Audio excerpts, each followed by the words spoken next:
Assalomu alaykum. Bugun sizlar bilan Multilevel Part 1 qismini birma-bir ishlab ketish usulini o'rgatib chiqmoqchiman. Qanday qilib oson ishlash, qanday qilib bir samarali ishlash kerakligini birma-bir o'rgatib chiqmoqchiman. Aslini olib qaraganda, Multilevel Reading Part 1 juda ham oson bo'lishiga qaramasdan va vocabulary'lar nima desa bo'ladi? Ya'ni simple vocabulary ishlatilganiga qaramasdan ko'pchilik o'quvchilar mana shu qismida chalkashib qolishadi va bu nimadan? Ularda grammatika, vocabulary va logika yetishmasligidan kelib chiqadigan holat. Bu narsa o'zi Multilevel Reading Part 1 juda ham oson bo'ladi va oshib borsa uzog'i bilan B1 darajada bo'ladi. Oshib borsa, ya'ni unda ham bir qiyin vaziyatlarda, bir qo'lda tuzilgan vaziyatlarda B1 darajaga yetishi mumkin. Lekin oddiy real imtihonda tushayotgani 80 dan birozgina yuqoriroqda bo'ladi ekan. Xo'p, sizda mana shu reading part 1 qismini ishlashda har doim bu oson o'zi va sizda bo'lishi kerak, logika bo'lishi kerak, u grammatika va vocabulary bo'lishi kerak. Anglab turganingizdek, vocabulary, grammatikasiz siz ham men ham hech kimmiz. Xuddi buni misol qilib oladigan bo'lsak, bitta uy fundamentsiz uy bo'lmagan kabi, biz ham grammatika bilan vocabularysiz hech qanaqa bir ingliz bo'la olmaymiz. Biron bir test ishlay olmaymiz. Xo'p, birma-bir tanishib chiqamiz. Buni o'ziga yarasha metodika, usullari hech qanaqa yo'q, faqat siz logika bilan vocabularyga suyangan holda ishlab chiqamiz birma-bir. Xo'p, birinchi savolni o'qib olamiz. Read the text, fill in each gap with one word. You must use a word which is somewhere in the rest of the text. Demak, tekstni o'qib chiq deyapti va har bir bo'shliqni bitta so'z bilan to'ldir deyapti. Sen bitta so'z ishlatishing kerak, qaysiki mana shu tekstning qayerdadir turibdi. Va har doim unutmangki, mana shu siz ishlab ketayotgan vaqtingizda har doim ishlab ketyapsiz. Mana shu Multilevel Reading Part 1 ishlab ketayotgan vaqtingizda har doim e'tibor beringki, mana shu birning javobini mana ko'rishingiz mumkin. Mana shu birning javobini har doim yuqoridan izlashga harakat qiling. Hech qachon 2 ni oldidan, 2 dan keyin kelmaydi birning javobi. Hamisha birning javobi yuqoridan keladi. Qani birma-bir o'qib topib chiqib ketaveramiz. Xo'p, the library is my favorite place. Xo'p, mening yaxshi ko'rgan joyim kutubxona. Ayniqsa juma kunlari. It's quiet in the I love the smell of old books and the way the sunlight streams through the big windows. Xo'p, aytmoqdaki, u nimada sokin. Men eski kitoblarning iforini yoqtiraman va bu yo'l orqali quyoshning shulalari, o'sha nurlari, o'sha katta nurdan, ya'ni shula deymizku, o'sha nuri ichkariga kirib turadi, katta derazadan ichkariga kirib turadi deyapti. Mana shuni yoqtiraman deyapti. Nimada bo'lishi mumkin? Nimada sokin bo'lishi mumkin? O'ylab ko'ramiz va yuqorida place bo'lishi mumkinmi? In the place. Yo'q, ko'pchiligingiz shuni ham olib qo'yishingiz mumkin. Bu bor narsa. Yo'q. Deb o'ylab qarasak, bunga yoqar ekan. Demak, qayerda sokin bo'lishi mumkin?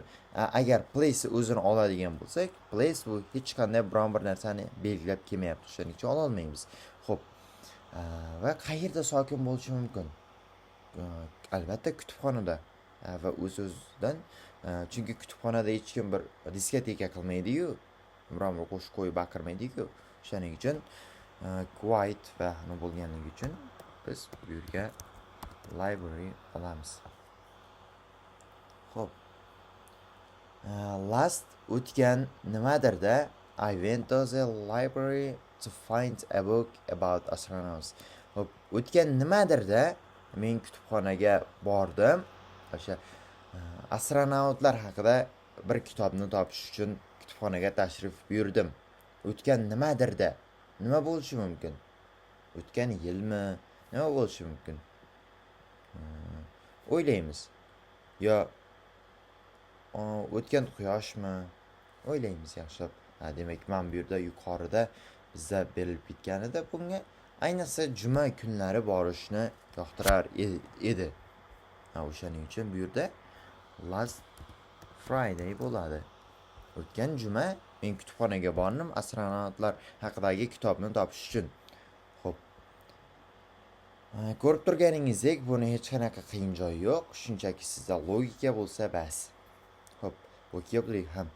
I have always dreamed of being an astronaut. Demak, men har doim astronavt bo'lishni orzu qilib kelganman.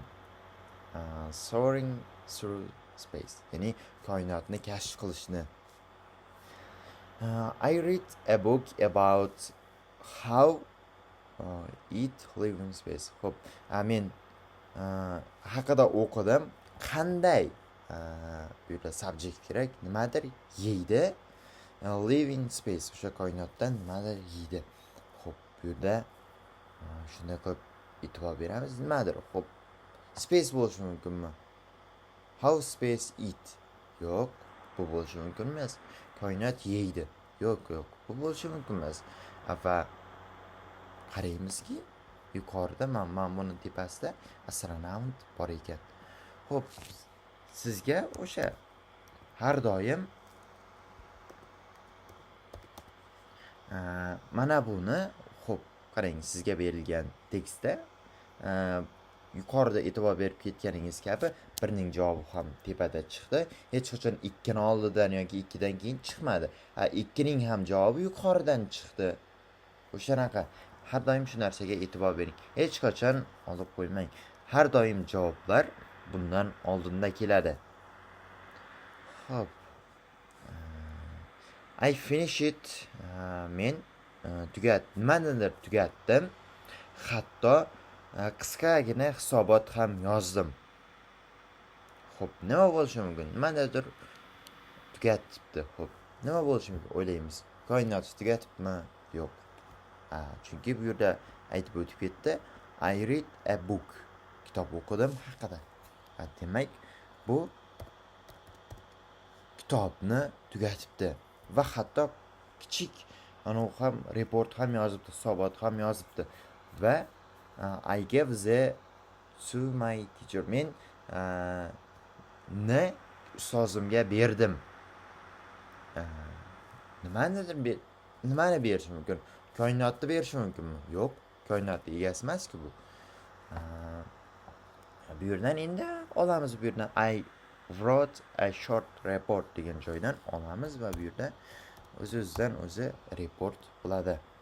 Xo'p, my mening nimadir o'sha impressiya, hayron qolgan edi, ajablangan edi. Nima ajablangan bo'lishi mumkin? Koinot ajablangan bo'lishi mumkin.